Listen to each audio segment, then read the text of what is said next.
मेरे प्यारे दोस्तों, आप सभी का स्वागत है आपके अपने चैनल सतीश स्टडी पॉइंट पर। तो मेरे प्यारे दोस्तों, पिछली मैंने एक वीडियो बनाई थी जिसमें मैंने आपको बताया था यूपीएसआई के बारे में कि आपको किस तरीके से किस सब्जेक्ट पर फोकस करना है। और मैंने बताया मैं आपको मैथ्स और रीजनिंग पढ़ाऊँगा। तो मैंने बताया आपको कि मैं टॉपिक लूँगा परसेंटेज, यहाँ से आपके लिए स्टार्ट करूँगा और बहुत ही गजब यानी कि बहुत ही शानदार कंटेंट के साथ हम शुरुआत करेंगे। परसेंटेज जितना देखने में आपको सुनने में मज़ा आता है कि हम परसेंटेज टॉपिक पढ़ रहे हैं, ये उतना ही मज़ेदार है, लेकिन आपको बिल्कुल ध्यान से पढ़ना पड़ेगा। तो मेरे भाई, तो परसेंटेज हम स्टार्ट कर रहे हैं तो उसके लिए हमें ज़रूरत पड़ेगी कैलकुलेशन। कैलकुलेशन जिसकी जितनी ज़बरदस्त होगी मेरे भाई, तो आपको पढ़ने में उतना ही मज़ा आएगा। ठीक है, तो कैलकुलेशन आपको कैलकुलेटर से बिल्कुल नहीं करनी है। कितना भी बड़ा जोड़ घटाए गुणा भाग कुछ भी आ जाए, आपको अपने माइंड से यानी कि हाथों से करना है। कैलकुलेटर का बिल्कुल यूज नहीं करना है। ठीक है, तो देखो, जब भी हम परसेंटेज पढ़ने जाते हैं तो हमारे लिए क्या इंपॉर्टेंट रहता है? फ्रैक्शन और परसेंटेज। मेरे भाई, कोई भी परसेंटेज आया उसका फ्रैक्शन आपने तुरंत बना दिया ना, तो आपके लिए कोई परेशानी होने वाली नहीं है।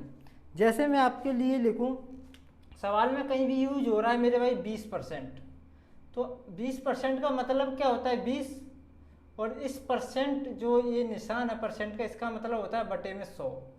इसका क्या मतलब होता है? 20 के 20 और इस परसेंट का मतलब होता है बटे में 100। जब आप इसकी फ्रैक्शन यानी कि इसे काटोगे, फ्रैक्शन बनाओगे मेरे भाई, जब आप इसकी फ्रैक्शन बनाओगे तो 20 एकम 20, 20 पंजे 100, तो फ्रैक्शन निकल के आएगी 1/5। तो आपको डायरेक्ट इस बात को याद रखना है, डायरेक्ट आपको इस बात को याद रखना है 20% का मतलब 1/5 होता है। ठीक है, जैसे मैं आपके सामने एक और फ्रैक्शन लिखता हूँ, फ्रैक्शन नहीं परसेंटेज लिखता हूँ, 25%। जहाँ कहीं भी सवाल में 25% का यूज हो तो मेरे भाई तुरंत आपके दिमाग में आ जाना चाहिए 25% का मतलब होता क्या है? 1/4। क्या होता है? 1/4। 1/4 कैसे होता है मेरे भाई? 25 के 25 और परसेंटेज का मतलब बटे में 100। जब आप इसे काटोगे 25 कम 25, 25 चौक 100। ठीक है ना? तो जब भी 25% का सवाल में कहीं भी यूज हो तो उसका मतलब 25% का मतलब 1/4 ही होता है। 25% की जगह हम 1/4 का यूज करेंगे तो कोई फर्क नहीं पड़ेगा, क्योंकि ये दोनों वैल्यू बराबर है। तो जब भी मेरे भाई परसेंटेज दिया है और फ्रैक्शन में हम तुरंत कन्वर्ट कर लेंगे तो सवाल इतना इजी हो जाएगा जितना आप सोच भी नहीं सकते। जैसे और कुछ फ्रैक्शन में कन्वर्ट करके मैं आपको बताता हूँ। जैसे मैं और संख्या लेता हूँ मेरे भाई, जैसे मैंने आपके सामने लिया 10%, आपको बताना इसकी फ्रैक्शन क्या होगी, तो आपके तुरंत दिमाग में आ जानी चाहिए 10% का मतलब होता है 1/10। ठीक है ना? जैसे मैं आपसे बोलूँ मेरे भाई 30%, इसका मतलब क्या हुआ? तो इसका मतलब होगा 3/10। ठीक है, और मैं आपसे बोलूँ मेरे भाई 50%, 50% फ्रैक्शन बनाओ, तो बनाने का मेथड क्या रहता है? 50/100 और इसे डिवाइड कर दो, यानी कि फ्रैक्शन बना दो 50 एकम 50, 50 दूनी 100, तो फाइनली फ्रैक्शन आएगी 1/2। तो इस तरीके से आपको फ्रैक्शन याद होनी चाहिए। अब आप बोलोगे सर इतनी तो अनलिमिटेड फ्रैक्शन हो जाएंगी, क्या इन सभी को याद करना संभव होगा? तो नहीं मेरे भाई, आपको सभी याद नहीं करनी। मैंने आपके सामने बोर्ड पर कुछ स्टैंडर्ड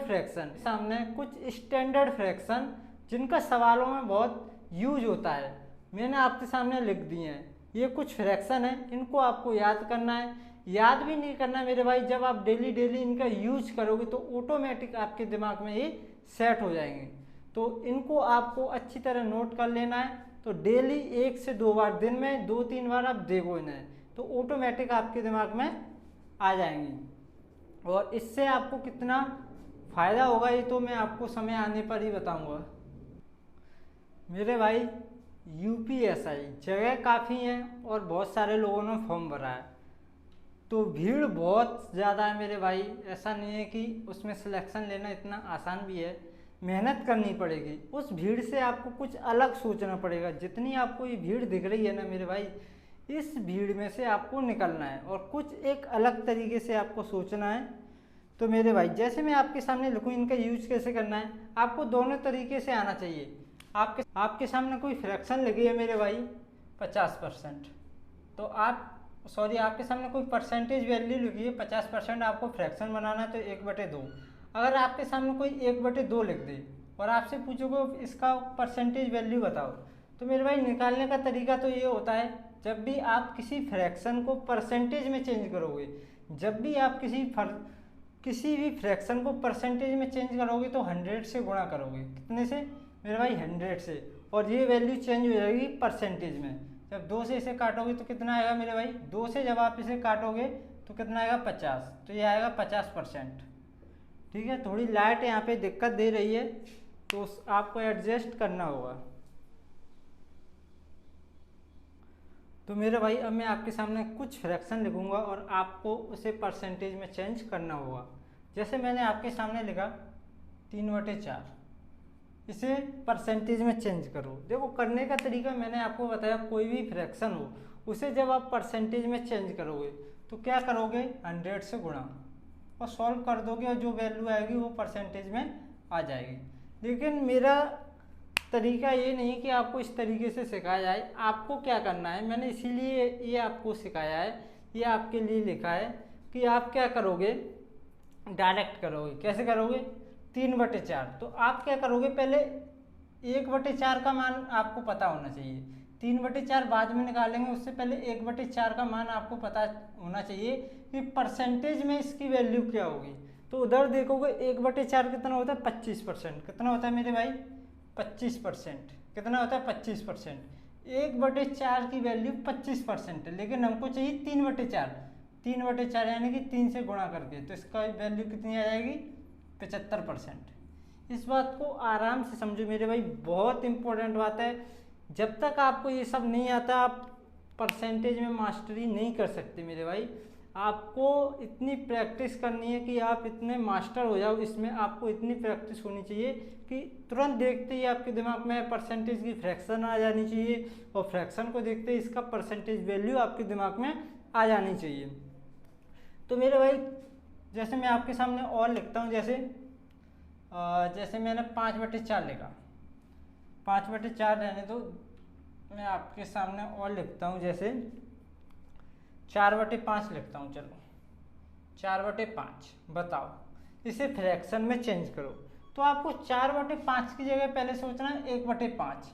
अब 1/5 का परसेंटेज वैल्यू कितना होगा मेरे भाई? उधर देखोगे 1/5 फ्रैक्शन को आप लिख सकते हो 20%। क्या लिख सकते हो? 20%। लेकिन हमको 1/5 नहीं मेरे भाई, 4/5 चाहिए, यानी कि 4 का गुणा कर दो। 4 का गुणा करोगे तो कितना आ जाएगा मेरे भाई? 80%। 20 चौक 80%। तो इस तरीके से आपको बहुत अच्छी तरीके से आना चाहिए। जैसे मैं आपके सामने और कुछ एग्जांपल लेता हूँ।